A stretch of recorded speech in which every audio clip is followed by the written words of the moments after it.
अस्सलामुअलैकुम, welcome to my channel Artista by Nimmi. उम्मीद करती हूँ मेरी यूट्यूब फैमिली ठीक ठाक होगी। अल्हम्दुलिल्लाह मैं भी बिल्कुल ठीक हूँ। और मेरा आज का व्लॉग सुबह से नहीं बल्कि शाम के टाइम से शुरू हो रहा है। और यहाँ आप लोग को समझ आ ही रही होगी कि कहीं फ़रार होने का इरादा है। तो यहाँ आज हम लोग जा रहे हैं शहज़ी मामू के घर। उन्होंने बुलाया था हम लोग को और यहाँ पर जैसे ही हम लोग निकले और सामने से पता चल रहा था कि बहुत अच्छा खासा तूफान आने वाला है। और यहाँ पर अभी मैं पेट्रोल पंप के पास पहुंची ही थी पेट्रोल भरवाने के लिए कि एकदम से आंधी शुरू हो गई और वो इतनी तेज शुरू हुई कि ऐसा लग रहा था कि गाड़ी ही उड़ा के ले जाएगी। और ये सिलसिला तकरीबन 20 से 25 मिनट तक रहा, जिसमें चीज़ें यहाँ से वहाँ उड़ती हुई जा रही थी, हत्ता कि बैनर तक नीचे गिरना शुरू हो गए थे। और मुझे ये खौफ था कि कोई चीज़ आके कार पर ही ना गिर जाए।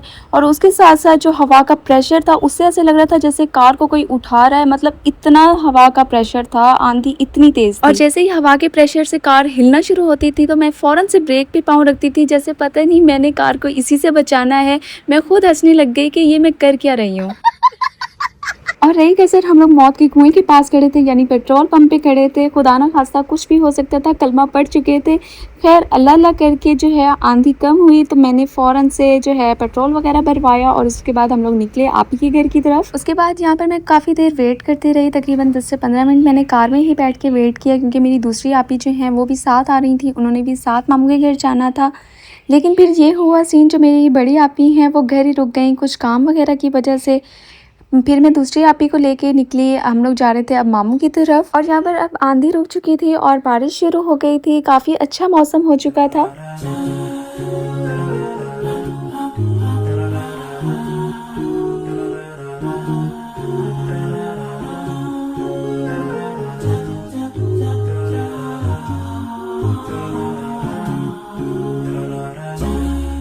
और यहाँ पर हम लोग मामू के घर पहुँच चुके थे और आयरा अपना पर्स लेके बैठी थी और मैं इससे लेने की कोशिश कर रही थी, लेकिन ये मुझे बिल्कुल नहीं दे रही थी।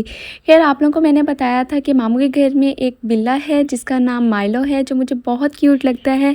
फिर हम लोग का टाइम उसके साथ गुजरा।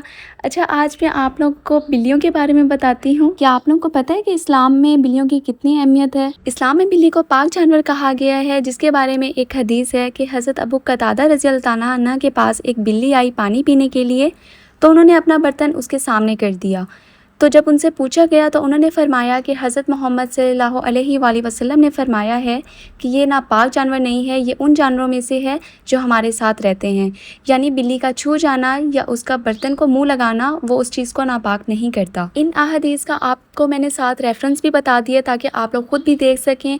उसके अलावा एक वार्निंग हदीस भी है जिसमें यह था कि एक औरत को इस वजह से अजाब मिला क्योंकि उसने बिल्ली को बांध के रखा था। उसे ना उसे खुद खाना दिया ना उसे छोड़ा कि वो खुद खाना ढूंढ के खा सके, और वो बिल्ली भूख से मर गई थी।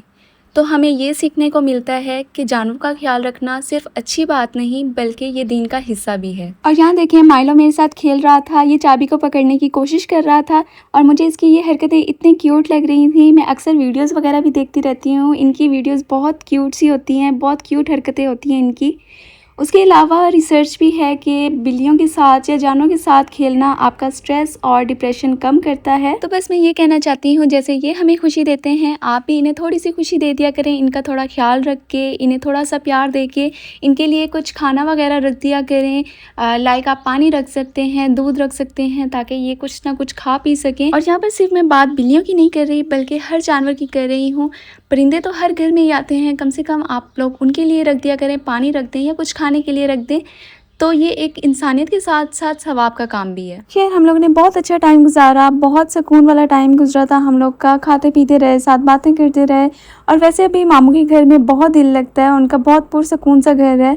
उसके अलावा उनका जो लॉन है वो भी बहुत प्यारा है, वो मैं कभी आप लोग को दिखाऊंगी। अभी बारिश और आंधी की वजह से आप लोग को नहीं दिखा सकी। उनके घर का लॉन मुझे सुई की याद दिलाता है, जैसे हम लोग के सुई के घर का लॉन है वैसे ही उनके घर का लॉन भी है। बस उसके बाद वहाँ से निकले और अब हम लोग जा रहे थे दूसरे मामू के घर और बाहर हवा बहुत अच्छी चल रही थी, इसलिए हम लोग बाहर ही बैठे थे। और यहाँ का भी मैंने आप लोगों को बताया हुआ है कि यहाँ पर मेरी कज़न की एक बिल्ली है जिसका नाम ब्राउनी है और हया इसे बाहर लेके आई हुई थी। बस थोड़ी देर मामू के घर बैठे, उसके बाद अब हम लोग घर जा रहे थे वापस।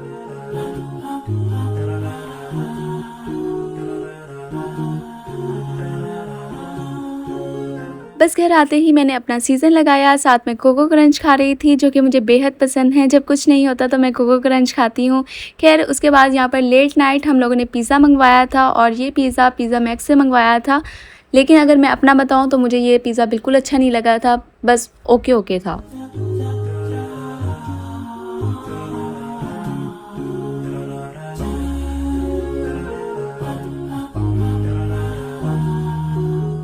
और यहाँ अगले दिन मुझे अम्मी ने सुबह जल्दी उठा दिया था क्योंकि आज हम लोग के लाहौर से कज़न आ रहे थे हमारे घर। तो सुबह उठते साथ पहले मैंने अपनी क्लास ली और यहाँ पर आज नाश्ता अबीहा बना रही थी।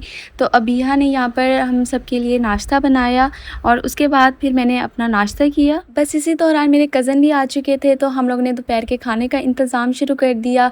यहाँ मैं साथ कोफ्ते बना रही थी अम्मी की रेसिपी फॉलो करते हुए, और साथ यहाँ पर मैंने चाय रखी थी कज़न के लिए, उनको चाय मैंने फिर डाल के दी। यहाँ एक तरफ मैं कोफ्ते बना रही थी, दूसरी साइड पे भाभी चिकन पुलाव बना रही थी। अभी खाने को बनने में थोड़ा टाइम लगना था तो मैंने सोचा बच्चों के लिए मैं सैंडविच बना लेती हूँ क्योंकि उन्हें काफ़ी भूख लग रही थी। तो ये बहुत जल्दी से सैंडविच बन जाते हैं, इसकी रेसिपी आपके साथ शेयर करती हूँ। यहाँ मैंने 2 अंडे ले लिए थे, उनमें मैंने चिली फ्लेक्स और सिर्फ नमक डाला था, उसे अच्छे से फेंट लिया और ब्रेड मैंने साइड पे गर्म करके रख दी थी और फिर सारी ब्रेड पे मैंने चिकन स्प्रेड लगा दी। अच्छा वैसे जब मैं अपने लिए बनाती हूँ तो अंडे पे मैं टमाटर के स्लाइस कट करके रख देती हूँ, लेकिन बच्चे नहीं खाते तो इसलिए मैंने इस पर टमाटर काट के नहीं रखा था। उसके अलावा इसमें मैं खीरा भी ऐड करती हूँ, वो भी फिर बच्चों का थोड़ा सा होता है कि वो खाएं ना खाएं।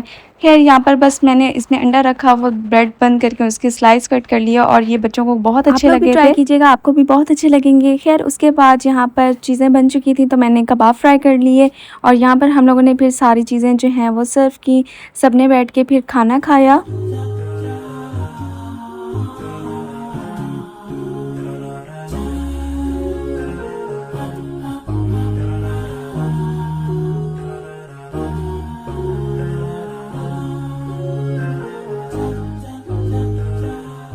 और यहाँ शाम को मैं अपनी कज़न के साथ जा रही थी अपनी फूफो के घर। मैंने आप लोगों को पिछले व्लॉग में बताया था कि मेरी फूफो अपनी फैमिली के साथ उम्रे पर जा रही हैं, तो कज़न ने उनको कुछ चीज़ें वगैरह देनी थी तो इसलिए हम लोग उनके घर गए थे। घर से हम लोग ये कह के निकले थे कि बस हम लोग 10 मिनट में वापस आ रहे हैं, लेकिन वहाँ पर इतना टाइम लग गया हम लोग को कि फूफो ने फिर हमें कहा कि हम लोग दूसरी फूफो के घर चलते हैं, यानी मेरी जो सबसे छोटी वाली फूफो हैं। तो हम लोग फिर उनके घर गए और उनके घर भी जाके हम लोग का तकरीबन आधा टाइम वहीं गुजर गया। हम लोग शाम को निकले थे और रात के 9 बज चुके थे। लेकिन ये किस्सा यहाँ पर भी ख़त्म नहीं हुआ, मामू की कॉल आ गई, मामू ने कहा कि मेरे घर आ जाओ।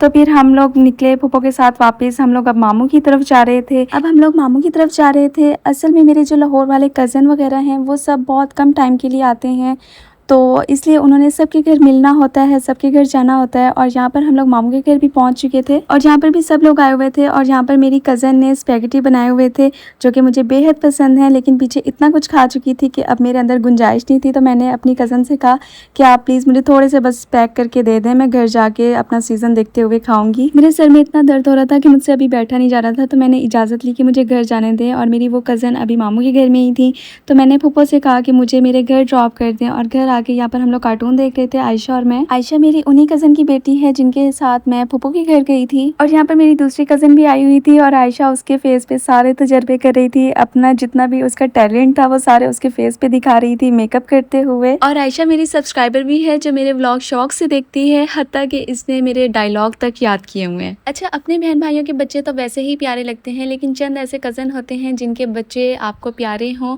मेरे लिए हया और आयशा हैं, ये 2 बच्चे मुझे बहुत पसंद हैं। हया के साथ तो मेरी शुरू से ही काफ़ी अटैचमेंट है, वो मुझे निमी खाला करके बुलाती है।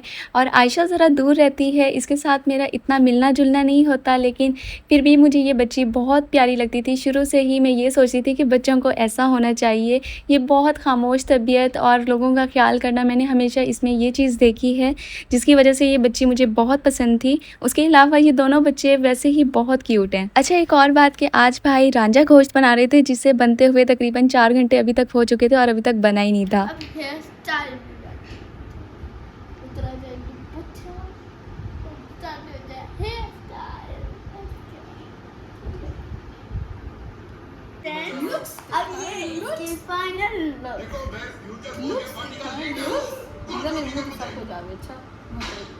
लुक्स देखें आप मेरी लुक्स फाइनल लुक्स। ये मैं आपको बताती हूँ आयशा सैलून है लाहौर में, ठीक है। आप पारा सोसाइटी में प्लीज़ आप इसके पास जाएं, ये बहुत अच्छा मेकअप करती हैं, मेकअप आर्टिस्ट है हमारी, प्लीज़ आप इनसे तैयार हो। Thank you so much. और यहाँ पर भाई का रांझा गोश्त भी बन गया था जो कि बहुत मज़े का था। हम सब ने बहुत शौक से खाया। भाई जो भी चीज़ बनाते हैं वो वैसे ही बहुत मज़े की होती है। भाई के हाथ में बहुत टेस्ट है। खैर यहाँ पर फिर बाद में मैंने अपने जो स्पैगेटी थे वो मैंने खाए और यही मैं अपना व्लॉग ख़त्म करती हूँ। उम्मीद है आपको ये व्लॉग अच्छा लगा होगा। तो मेरी वीडियो पर लाइक करना मत भूलिएगा, कमेंट भी कर दीजिएगा और शेयर भी कर दीजिएगा। उसके अलावा मेरे चैनल को सब्सक्राइब कर दीजिएगा, बेल आइकन को ऑन कर लीजिएगा ताकि मेरी आने वाली वीडियोज़ का नोटिफिकेशन आप तक आ जाए। अपना बहुत सारा ख्याल रखिएगा, मुझे दुआओं में याद रखिएगा। मिलते हैं नेक्स्ट वीडियो में इंशाल्लाह। तब तक के लिए फ़ी अमानिल्लाह।